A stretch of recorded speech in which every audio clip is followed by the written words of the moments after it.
राजनाथ सिंह। उन्होंने कहा है कि चीन ने हालात बदलने की कोशिश की, भारतीय सैनिकों ने मुंहतोड़ जवाब दिया। चीनी सैनिकों को वापस जाने को मजबूर किया भारतीय सेना ने।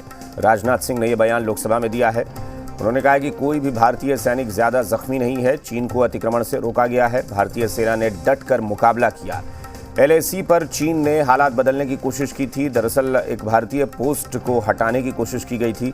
9 दिसंबर की यह घटना है जब चीन ने घुसपैठ की कोशिश की थी, लेकिन भारतीय सेना ने इस प्रयास को नाकाम कर दिया है।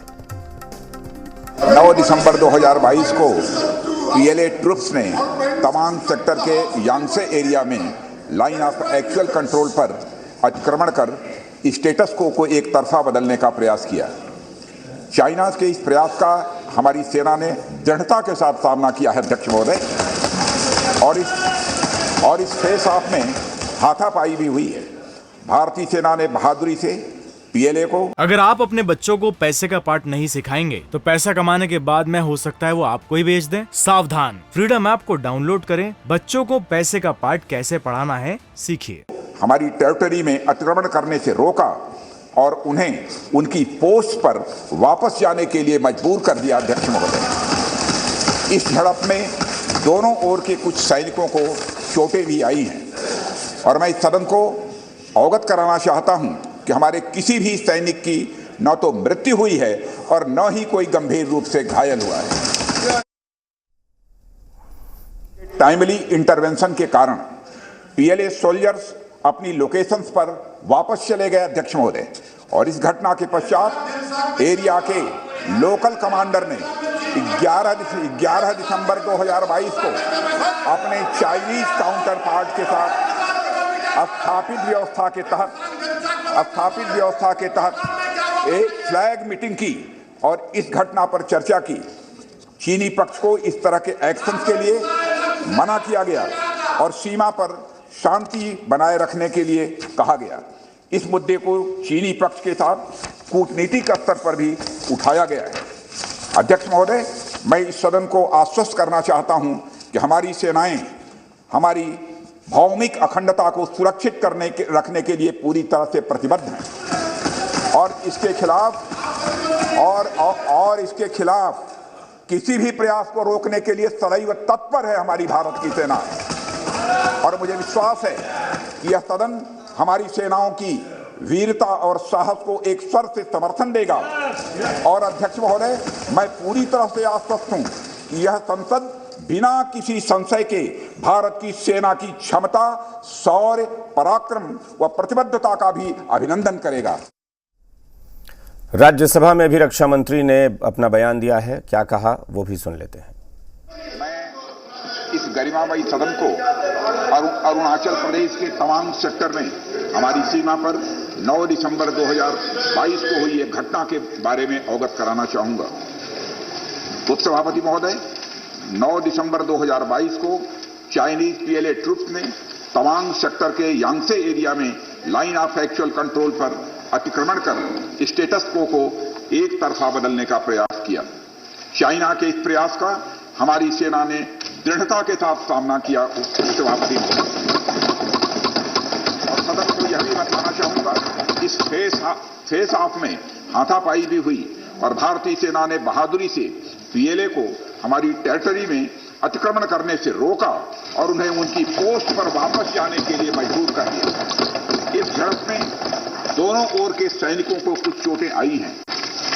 उपसभापति महोदय, मैं इस सदन को यह बताना चाहता हूं कि हमारे किसी भी सैनिक की न तो मृत्यु हुई है और न ही कोई गंभीर रूप से घायल हुआ। तवांग में चीन से झड़प को लेकर संसद में विपक्ष के हंगामे पर केंद्रीय गृह मंत्री अमित शाह ने पलटवार किया है। अमित शाह ने कहा है कि तवांग में झड़प के बाद भारतीय सैनिकों ने वीरता दिखाई और चीनी सैनिकों को पीछे खदेड़ दिया। कांग्रेस पर दोहरा चरित्र का आरोप लगाते हुए अमित शाह ने कहा कि 1962 में कांग्रेस के शासन में चीन ने भारत के बड़े हिस्से पर कब्जा कर लिया था। चीन ने हजारों एकड़ जमीन हथिया ली थी। कांग्रेस पर हमला करते हुए अमित शाह ने यह भी कहा कि राजीव गांधी फाउंडेशन को चीन से पैसे मिले। अमित शाह ने पूछा कि जिस वक्त गलवान में झड़प हो रही थी उस वक्त चीन के दूतावास में रात्रि भोज किसने की थी। मैं इतना स्पष्ट कहना चाहता हूं कि भारतीय जनता पार्टी की सरकार है, नरेंद्र मोदी इसके प्रधानमंत्री है और जब तक भारतीय जनता पार्टी की मोदी सरकार चल रही है 1 इंच जमीन पर भी कोई कब्जा नहीं कर सकता। कल अपने सेना के जवानों ने जो 8 की देर रात को और 9 की सुबह को जो वीरता दिखाई है, मैं इसकी भूरी भूरी प्रशंसा करता हूं। इन्होंने घुसे हुए सभी लोगों को कुछ ही घंटों में वापस खदेड़ दिया और हमारी भूमि का रक्षण किया। तवांग पर गृह मंत्री के बयान पर कांग्रेस ने सवाल उठाए हैं। अधीर रंजन चौधरी ने सवाल खड़े किए। पहले अमित शाह ने बयान क्यों नहीं दिया, ये पूछना है अधीर रंजन चौधरी का। उन्होंने कहा कि रक्षा मंत्री से पहले अमित शाह का बयान कैसे आ गया। चीन के मुद्दे पर बातचीत करने के लिए हमारे साथ लोकसभा में कांग्रेस के नेता अधीर रंजन चौधरी जी हैं। अधीर रंजन चौधरी जी, आप लोगों ने वॉकआउट किया, सरकार ने जवाब दिया, क्या सरकार के जवाब से आप लोग संतुष्ट नहीं हैं? सरकार ने क्या जवाब दिया?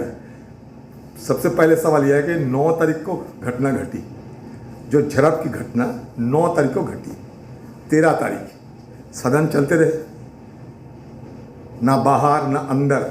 सरकार को कभी ये ना लगे कि देश के लोगों को इस विषय को जानकारी देना जरूरी है, ये सरकार को महसूस नहीं हुई। इसका मतलब ये है, ये सरकार चाहते थे किसी को भनक तक ना लगे, लेकिन लोगों को पता चल गया। लद्दाख से लेकर तवांग तक ये घटना आज से नहीं, पिछले महीनों से सालों से लद्दाख कब हुई, गलवान की घटना से लेकर आज तवांग, एक के बाद एक जिस तरीके के हमारे सरजमीन पे आके चीन अतिक्रमण कर रहे हैं, और उसके मुकाबले में हमारे सरकार की तरफ से 16 ऐसा बातचीत तो हुई है, लेकिन आज भी लद्दाख सीमा पे जो हमारे गश्त लगाने वाले जो इलाका थे, जैसे पेट्रोलिंग पॉइंट्स 15, 16, 17, 18, हम अभी भी जा नहीं सकते। अतिक्रमण अभी भी जारी है। ये लोग अपने घर बना रहे हैं, पैंगोंग झील में सेतु बना रही है, न्यू डिवीजन खुले गए हैं वहाँ। हमारी सरहद पे आके 12 से 15 किलोमीटर अतिक्रमण करके घुस चुके हैं और हमारे दौलत बेग ओल्डी की खतरा पहुंचा रहे हैं। सबसे बड़ी बात, सियाचिन ग्लेशियर में जो हमारा खाना या सारी चीज़ आपूर्ति करने के लिए जो रोड है, वो भी अब खतरे की मंजर में फंसे हुए हैं। तो एक मिनट, अभी आ गया अरुणाचल में उनके पार्टी की एमपी, मैं नहीं, आज से नहीं, सदन के 2-3 बार बात उठाई थी। तापिर गांव पूछ लीजिए कि अरुणाचल प्रदेश में चीन अतिक्रमण करके अपना गांव बसा लिए है। सरकार को हम सदन के अंदर बार बार सचेत भी किए थे। ये सब मैंने, आज की जो किरण रिजिजू साहब है, वो भी जब एमपी थे वो भी ये मुद्दा उठाते रहते, लेकिन सरकार को हम सचेत नहीं कर सके। सबसे बड़ी बात, हिंदुस्तान के आम लोगों के साथ ये चुप्पी साधे ना होना चाहिए। अभी भी ये सरकार को बयान में ये हमें नहीं देखने को मिला कि कितने हमारे फौजों, हमारे जवानों ने, जिसके लिए हम सब गर्व महसूस करते हैं, अहंकार है हमारे जवानों ने, हमारे फौज ने, कितने जख्मी हुई है, कहाँ है, हालात क्या है, कुछ नहीं सरकार हम उजागर करते। ये चुप्पी साधे क्यों हो रहा है हिंदुस्तान के लोगों के साथ, लेकिन ये चोरी छुपी क्यों खेला जा रहा है? और साथ साथ रक्षा मंत्री की जो अपने अधिकार होते हैं वो अधिकार नहीं जता पा रहे हैं। इसका मतलब ये लगता है रक्षा मंत्री को खुद अपने को रक्षा करने की हथियार नहीं आए तो देश को कैसे रक्षा करेगी। तो छोड़ दे रक्षा मंत्री और कुर्सी, और गृह मंत्री को दोनों कुर्सी दे दिया जाए, जैसे कि गृह मंत्री, कोऑपरेशन मिनिस्टर और ये रक्षा मंत्री भी इनको सब सौंप दिया जाए। अगर आप अपने बच्चों को पैसे का पार्ट नहीं सिखाएंगे तो पैसा कमाने के बाद में हो सकता है वो आपको ही बेच दें। सावधान, फ्रीडम ऐप को डाउनलोड करें, बच्चों को पैसे का पार्ट कैसे पढ़ाना है सीखिए।